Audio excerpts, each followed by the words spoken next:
इन्होंने अपना एक साम्राज्य जैसा बनाया है जहां पर ये चाहते हैं कि हम बादशाह बने और पब्लिक हमारी गुलाम रहे, और जो भी इस बादशाह के खिलाफ बोले वो गद्दार है, वो कौम का गद्दार है। लेकिन आज भी कि जब वो पीडीपी में पहले यूथ प्रेसिडेंट थे, वो ये कहते थे कि ये वही किजलू खानदान है जिन्होंने किश्तवाड़ को बहुत बैकवर्ड रखा है। अपने दम के अंदर रखना चाहते हैं। अगर घर से बाहर इनकी सियासत जाएगी, इनकी कुर्सी खतरे में है।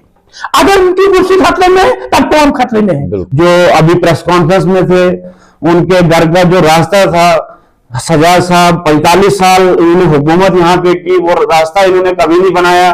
वो हमारे टाक साहब ने उन्होंने घर तक रास्ता पहुंचा के दिया, वहां पे गाड़ी जाती है। इन्होंने तो 20 साल हुकूमत हम पर की है, जबकि इन्होंने सिर्फ ये देखा हमें अपना दिल्ली पब्लिक स्कूल बनाना है, हमें अपने लिए जमीन खरीदनी है, हमें अपना बिजनेस लड़के के लिए बनाना है। वरहमतुल्लाहि वबरकातुहू।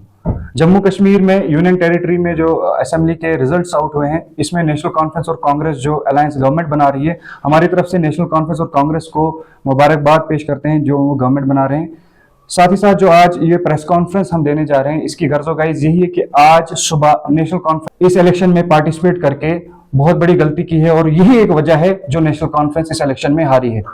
अफसोस की बात यह है कि नेशनल कॉन्फ्रेंस ने यह नहीं देखा कि उन्होंने आज तक क्या किया, अपने 40-45 साल के राज्य में उन्होंने क्या किया, उस चीज पर नजर नहीं दौड़ा रहे हैं। सिर्फ पीडीपी पर निशाना तान रहे हैं कि इन्होंने इलेक्शन में पार्टिसिपेट करके हमें हराया। अरे भैया, करना एक डेमोक्रेसी का हक है। जितनी भी पॉलिटिकल पार्टीज है, चाहे वो रीजनल पार्टीज हैं या नेशनल पार्टीज हैं, हर एक की अपनी आइडियोलॉजी है, हर एक अपना मंशूर लेके मैदान में उतरती है। इसलिए हर एक पार्टी ने इलेक्शन लड़ा, लेकिन अफसोस की बात यह है कि ये चाहते हैं कि यही सिर्फ इस इलाके में इलेक्शन लड़े और इन्हीं की सरकार हमेशा बने। इन्होंने अपना एक साम्राज्य जैसा बनाया है जहां पर ये चाहते हैं कि हम बादशाह बने और पब्लिक हमारी गुलाम रहे, और जो भी इस बादशाह के खिलाफ बोले वो गद्दार है, वो कौम का गद्दार है। लेकिन आज भी ये नहीं देख रहे कि इन्होंने 40-45 साल के राज्य में किश्तवाड़ को बैकवर्ड बनाया है, किश्तवाड़ की तरक्की नहीं की है, किश्तवाड़ को हमेशा बैकफुट पे रखा है। मैं उनको एक बात कहना चाहता हूं कि कोई किसी की वजह से नहीं हारता है। अगर कोई हारता है तो अपनी नाकामी, अपने घुमंड और अपने तकब्बुर से हारता है। काम वोट से मिलता है कि ना ही किसी के बिठाने से।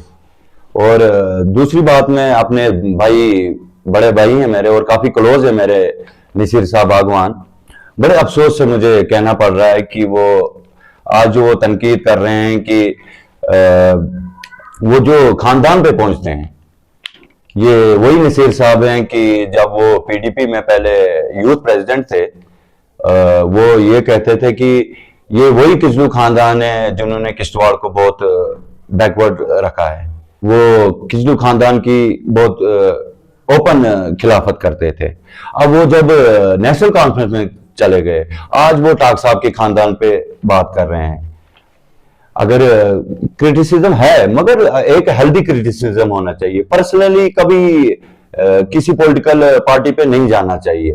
सियासत में आया हूं तब से मैंने देखा कि जब मौलाना बशीर साहब तो ये नेशनल कॉन्फ्रेंस के रहनुमाई करते थे, एमएलए थे, और उस वक्त डिस्ट्रिक्ट प्रेसिडेंट सजाद अहमद टुटलू थे, और जब सजाद अहमद टुटलू एमएलए बने तो आप डिस्ट्रिक्ट प्रेसिडेंट तनवीर अहमद टुटलू बने। क्या डिस्ट्रिक्ट प्रेसिडेंट भी ये अपने खानदान से बाहर, प्रेसिडेंट भी ये अपने खानदान से बाहर नहीं रह सकते? इतना ये है कि आप खाली सियासत अपने दम के अंदर रखना चाहते हैं। अगर घर से बाहर इनकी सियासत जाएगी, इनकी कुर्सी खतरे में है। अगर उनकी कुर्सी खतरे में है तब कौम खतरे में है। कौम कभी खतरे में नहीं है। कौम का खतरा है इन लोगों से है, जिन्होंने हिंदू मुसलमान भाईचारे को नुकसान पहुंचाया।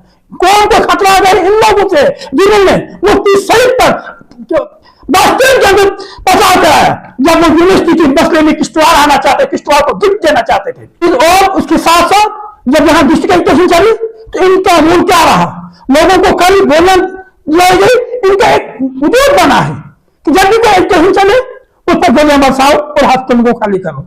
चाहे वो इलेक्शन डिस्ट्रिक्ट की हो, चाहे वो कॉलेज की हो, चाहे वो हमारी यूनिवर्सिटी के अंदर फाइल मांगने वाले लोगों की हो।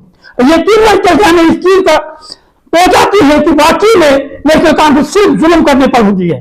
तो इनको मुबारकबाद भी दें, अब हुकूमत बनाने वाले हैं ये, तो आने वाले 5 साल के लिए कम से कम खुदारा ठेकेदारी बंद करके किश्तवाड़ की गरीब आवाम के लिए प्रोजेक्टों में लगाई। जो प्रोजेक्ट यहाँ खुले हैं ताकि हम भी समझ सके कि वाकई में आपने कोई अच्छा काम किया। औज़ुबिल्लाहिमिनश्शैतानिर्रजीम बिस्मिल्लाहिर्रहमानिर्रहीम या अय्युहल्लज़ीना आमनु इस्तईनु बिस्सब्रि वस्सलाह इन्नल्लाहा मअस्साबिरीन। जो कि बहुत शर्म की बात है, एनसी वालों ने ताज साहब के लिए ये कहा कि इन्होंने खानदान के बारे में बहुत कुछ बोला है, लेकिन जबकि हम भी एक मुसलमान हैं, हम भी नमाज अदा करते हैं और हम भी अल्लाह ताला से मांगते हैं, और ये तो खुद सिर्फ जुम्मा के दिन मस्जिदों में आते हैं, वो भी सबसे आगे सफा ढूंढ रहे होते हैं। उनके अलावा आप इनको मस्जिदों में भी नहीं देखोगे। हमें पीछे हटना चाहिए था। अगर हमें पीछे हटना चाहिए तो इससे बेहतर इनको ही पीछे हटना चाहिए था, क्योंकि इन्होंने तो 20 साल हुकूमत हम पर की है, जबकि इन्होंने सिर्फ ये देखा हमें अपना दिल्ली पब्लिक स्कूल बनाना है, हमें अपने लिए जमीन खरीदनी है, हमें अपना बिजनेस लड़की के लिए बनाना है, लेकिन जबकि उसको टेलीविजन की स्पेलिंग भी नहीं आती है, उसके लिए काफी बिजनेस बनाया जा रहा है, जबकि उनका एक ही लड़का है। लेकिन जितना बिजनेस उन्होंने रखा है पूरा किश्तवाड़ उस पर पल सकता था, जितना पैसा उन्होंने बैंकों में रखा है। कहते हैं कि शेर है, शेर है, शेर है, लेकिन शेर तो दो ही थे, हजरत हमजा रजी अल्लाह अन्हु है, जो इलेक्शन के टाइम पे आते हैं सामने, कहते हैं कि हमें कौम के बारे में सोचना है। तब तक तो इनको कौम का कोई ख्याल नहीं होता है। 2013-14 में भी कोई कौम का ख्याल इनको था ही नहीं। लास्ट टाइम पे इनको कौम याद आती है। ये टाक साहब को बोलते हैं 5 साल कहाँ था या 10 साल कहाँ था। हम इनसे ये पूछना चाहते हैं कि 10 साल ये कहाँ थे। टाक साहब हमारे रोड पे थे, जब बस स्टैंड में इधर पे प्रॉब्लम हुई वहां पे भी टाक साहब थे, जम्मू में भी जहाँ पे किश्तवाड़ के लोग फंसे थे वहां से टाक साहब ने उनका काम किया। कश्मीर में टाक साहब ने बात की। अच्छा जनाब, जहां मड़वा में आग लगी वहां पे सजाद की सुबह 10 बजे जाते हैं और शाम को 4 बजे वापस आते हैं। हमारे टाक साहब वहां पे 5 दिन टेंट में सोते हैं। और दक्षिण में जब फ्लड आया फ्लड में सजाद साहब सुबह 8 बजे जाते हैं और 2 बजे वापस आते हैं। हमारे टाक साहब वहां भी 7-8 दिन बैठ के आते हैं। और हमारे टाक साहब ग्राउंड लेवल पे सबसे अच्छा काम कर रहे हैं, जो करते रहेंगे, और वेल एजुकेटेड पर्सन हैं। हम उनसे ये लोगों से ये अपील है, हमारी ये पार्टी ऐसी पार्टी नहीं है कि हम हिंदू को अलग रखेंगे या मुसलमानों को अलग रखेंगे।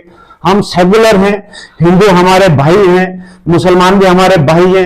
ये जो एनसी के वर्कर बोलते हैं ये जी कौम के गद्दार हैं, इन्होंने क्या ठेका लगे रखा है लोगों का यहाँ किश्तवाड़ में। ये भेड़ बकरियां थोड़ा है कि आप कुरान शरीफ गाड़ी में लेके रहोगे, ऊपर से 500 का नोट ऐसे डालोगे, बोलोगे आपको कसम है कि वोट देना है एनसी को देना है और किसी को नहीं देना है। ये कहते हैं एनसी वाले।